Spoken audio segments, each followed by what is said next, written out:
महानगरपालिकांच्या निवडणुकीमध्ये अजित पवार मजबूर नेते दिसलेले आहेत, कारण गुन्हेगारी टोळ्यांमध्ये काम करणाऱ्या आणि त्यांच्याशी संबंधित असणाऱ्या कुटुंबियातल्या सदस्यांना आणि थेट तुरुंगात असणाऱ्या आंदेकर टोळीतल्या 2 महिलांना पुणे महानगरपालिकेची उमेदवारी दिली आहे। एकीकडे महाराष्ट्रामध्ये सर्वच पक्षांमध्ये तिकीट वाटपावरून नाराजी नाट्य आणि राडे सुरू असताना अजित पवार मात्र महाराष्ट्रामध्ये शेवटच्या दिवशी म्हणजे नामनिर्देशन पत्र सादर करण्याच्या शेवटच्या तारखेच्या दिवशी अजित पवारच का गाजले मी सांगणार आहे। नमस्कार, मी मनोज भोयर। नवराष्ट्र डिजिटल मध्ये आपल्या सर्वांचं स्वागत आहे। नवराष्ट्र डिजिटल हे चॅनल तुम्ही सबस्क्राइब करा अशी मी तुम्हाला विनंती करेन।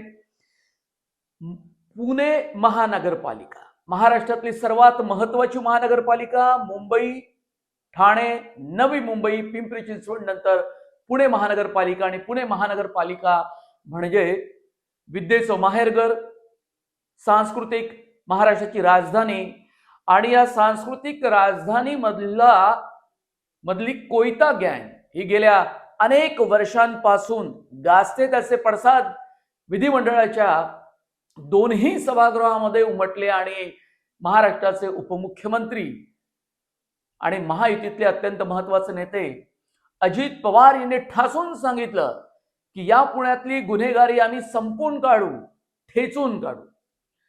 तुम्हाला आठवत असेल, पुण्यामध्ये आयुष कोमकर हत्या प्रकरण झालं आणि आयुष कोमकर हत्या प्रकरणातल्या 2 महिला आंदेकर टोळीमधल्या या अजूनही तुरुंगात आहेत। सोनाली आणि लक्ष्मी आंदेकर 5,40,00,000 रुपयाच्या खंडणी प्रकरणामध्ये सुद्धा या दोघींचं नाव आहे आणि या तुरुंगातनं निवडणूक लढवणार आहे राष्ट्रवादी काँग्रेस पक्ष अजित पवार गटाकडून, ज्यांची युती शरद पवारांच्या पक्षासोबत पुण्यात झाली, आणखी कुठेही नाही। पिंपरी चिंचवड आणि पुणे या 2च शहरामध्ये 2 या राष्ट्रवादींची युती झाली, पण दोन्ही पक्षांच्या बड्या नेत्यांना असं वाटलं नाही, इवन शरद पवारांना, की आपण या गुन्हेगारी टोळीमध्ये सक्रिय असणाऱ्या, तुरुंगात असणाऱ्या या आंदेकर टोळीच्या महिलांना आपण या पुणे महानगरपालिकेची उमेदवारी कशी द्यावी। या राजकारणाचं गुन्हेगारीकरण झालं, वेगवेगळ्या सगळ्या मोठ्या घटना महाराष्ट्रामध्ये गाजल्या आणि या गाजत असताना त्याच्यापासून फारकत घेण्याचा प्रयत्न सर्वांनीच केला, पण गुन्हेगारांशी आमचे संबंध किती मजबूत आहे आणि या फेविकलचा जोड कधी तुटणार नाही अशी ग्वाही मात्र अजित पवारांनी दिली। केवळ सोनाली आणि लक्ष्मी आंदेकर या 2च आंदेकर टोळीतल्या तुरुंगातल्या महिला सदस्यांना उमेदवारी दिली नाही।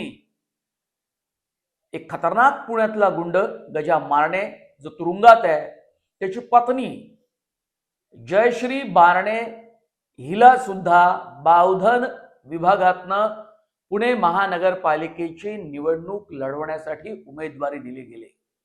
म्हणून मी म्हणालो सुरुवातीलाच की खूप गोष्टी या शेवटच्या दिवशी नामनिर्देशन पत्र दाखल करण्याच्या दिवशी गाजल्या आहेत, पण सर्वात मोठी घटना ही पुण्यात घडली आहे आणि ती अजित पवारांच्या पक्षाच्या संदर्भात।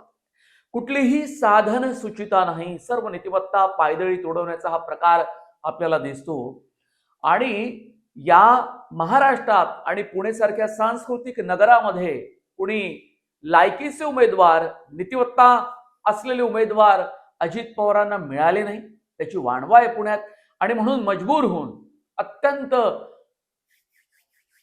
बेबस्थितीमध्ये अजित पवारांच्या पक्षाने थेट अजित पवारांनी या 3 गुन्हेगारी टोळींशी सक्रिय संबंधित असणाऱ्या व्यक्तींना उमेदवारी दिलेली आहे। तुम्हीच विचार करा, अशा लोकांना आपण निवडून द्यायचं, अशा लोकांना आपण पुणे महानगरपालिकेमध्ये पाठवायचं आपल्या प्रश्नासाठी? हे सगळेच गुन्हेगारी पार्श्वभूमी असलेले लोक रॉबिनहूड असल्याच्या थाटात समाजामध्ये वावरत असतात। खंडणीतनं पैसा गोळा करायचा आणि जनतेच्या कल्याणासाठी, मग तो गणपती उत्सवात, नवरात्रीमध्ये, आणखी काही उत्सवात, आणि लोकांना मदत करायची आणि आपण रॉबिनहूड व्हायचं। हाच प्रकार मुंबईमध्ये अरुण गवळींनी सुद्धा केला, म्हणून अरुण गवळी ची गुन्हेगारी विश्वातली कारकीर्द कोणी पुसून टाकू शकत नाही. अलीकडेच तो नागपूरच्या तुरुंगातून सुटून आला. त्याची मुलगी गेल्या अनेक वर्षांपासून मुंबई महानगरपालिकेमध्ये नगरसेविका आहे. अरुण गवळींनी स्वतः निवडणूक लढवली, तो सुद्धा आमदार राहून चुकला होता भायखळा मतदारसंघातनं. पण त्याच्या पुढचा राजकीय वारसा मात्र त्याच्या घरातल्या लोकांनी पुढे चालू ठेवला, हेही आपण लक्षात घ्यायला पाहिजे. आता या शेवटच्या दिवशी महाराष्ट्रात नेमकं झालं काय? अत्यंत बलाढ्य, शिस्तवान आणि आर्थिक दृष्ट्या, राजकीय दृष्ट्या पॉवरफुल असलेला देशातला नंबर 1चा पक्ष कुठला? तर तो आहे भाजप. महाराष्ट्रातही आहे. जास्तीत जास्त नगर परिषदांमध्ये नगराध्यक्ष याच पक्षाचे निवडून आले, तरी सुद्धा या अत्यंत शिस्तीत वाढलेल्या पक्षामध्ये वेगवेगळ्या पक्षातनं जे काही ऐन वेळेवरती आपली निष्ठा सोडून काही कार्यकर्ते पदाधिकारी या पक्षामध्ये सहभागी झाले आणि नेमका तिथेच घोळ झालेला आहे. मंत्री अतुल सावे यांच्यावर थेट टीकेची झोड उठवली आहे भाजपच्या तिथल्या कार्यकर्त्यांनी. त्यांच्या सोबतीला राज्यसभा खासदार भागवत कराड सुद्धा आपल्याला पाहायला मिळाला आणि संभाजीनगरामध्ये भाजपच्या कार्यकर्त्यांचा हा मोठा राडा दिसून आलेला आहे. भाजपामध्ये नवी मुंबईमध्ये सुद्धा मंदा म्हात्रे वर्सेस गणेश नाईक असं चित्र आपल्याला दिसलं. एबी फॉर्मवर जो एबी फॉर्म मंदा म्हात्रेच्या मुलाला द्यायचा होता, तो या एबी फॉर्मवर भाजपच्या जिल्हाध्यक्षांची सहीच नव्हती आणि सरतेशेवटी मंदा म्हात्रेच्या मुलाला लढता आलं नाही. मंदा म्हात्रे थेट गणेश नाईकांना भिडल्या. ज्या नवी मुंबईमध्ये आपण पाहिलं की गणेश नाईक वर्सेस एकनाथ शिंदे असं राजकीय युद्ध गेल्या काही महिन्यांपासून सुरू होतं आणि शेवटच्या दिवसात मात्र हे युद्ध, त्याची धार लढण्याची कमी झालेली आपल्याला पाहायला मिळाली, कारण मोठ्या नेत्यांनी मध्यस्थी केली. पण हे आता निवडणुकीच्या काळात दिसेल आपल्याला, कारण भाजप आणि शिवसेना यांची युती ही मुंबईत झालेली आहे, पनवेलमध्ये झाली आहे. 13 ठिकाणी यांची युती ही पूर्णपणे विस्कटून गेली आहे. 13 ठिकाणी अजिबात युती नाही. पुण्यात सुद्धा नाही. तिथे उदय सामंत गेले होते, पण पुण्यात सुद्धा तिथल्या नेत्यांनी शिंदे सेनेच्या सांगून टाकले की इथे युती ही फिसकटली आहे, ही युती होत नाही आहे. महायुती 13 ठिकाणी फिसकट असतात, म्हणजे तुटत असताना मुंबईमध्ये भाजप 137 जागांवर लढतोय.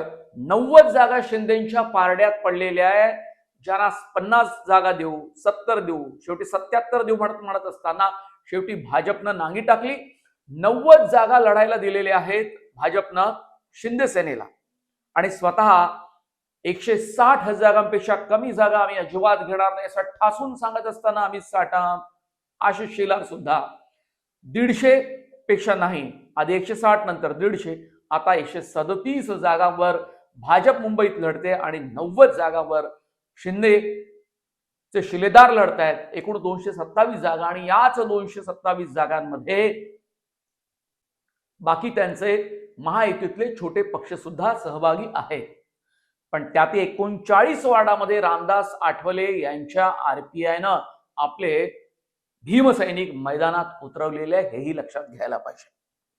मी ज्या नवी मुंबईची गोष्ट करत होतो त्या नवी मुंबईमध्ये आधी शिवसेना वर्सेस भाजप असं वातावरण आहे जसं ठाण्यामध्ये आहे. पण त्याच नवी मुंबईमध्ये 111 उमेदवार निवडून आणण्याची जबाबदारी आता मंदा म्हात्रे म्हणतायत की गणेश नाईक यांच्यावर आहे. गणेश नाईक यांनी ते सगळे उमेदवार निवडून आणावे. तसंही गणेश नाईक यांना एकला चलो, स्वतःच्या स्थापतीवरती अनेक निवडणुका राष्ट्रवादी मध्ये असल्यापासून लढवायची सवय आहे आणि ते निवडून आणतात. आता सर्व ही ताकद त्यांनी भाजपसाठी वापरलेली आहे. सर्व ठिकाणी महाराष्ट्रात राडे झाले. कुठेही असं ठिकाण नाही की जिथे नाराजी नाट्य नाही आहे, जिथे आकांड तांडव नाही, जिथे आक्रोश नाही आहे, जिथे अश्रूंच्या धारा निघालेल्या नाहीये डोळ्यातनं इच्छुक उमेदवारांच्या.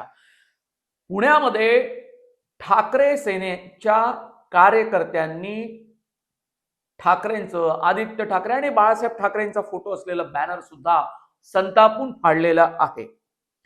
पुणे आणि अमरावतीमध्ये शिंदे सेनेचा राडा झालेला आहे. पुण्यात ठाकरेंनी बॅनर फोडलं. अजित पवारांच्या नागपूरच्या राष्ट्रवादी काँग्रेस पक्षामध्ये सुद्धा तोडफोड झालेली आहे. नाशिकमध्ये सुद्धा एबी फॉर्म पळवण्यासाठी गाड्यांचा पाठलाग झाला, एकमेकांच्या मागे पळताना सुद्धा आपल्याला पाहायला मिळाला आणि हे सर्व दृश्य टीव्ही कॅमेरामध्ये कैद झालेलं आहे.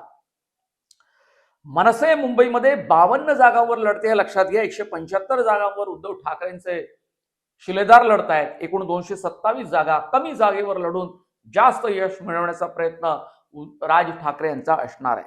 114 ही मॅजिक मुंबईमध्ये फिगर आहे. एवढा आकडा आता राज ठाकरे आणि उद्धव ठाकरे गाठतात का ते आपण पाहणार आहोत. एक आणखी इंटरेस्टिंग गोष्ट, शिंदे सेनेच्या यामिनी जाधव यांनी लोकसभेचीही निवडणूक लढवली, त्यांनी विधानसभेचीही निवडणूक लढवली.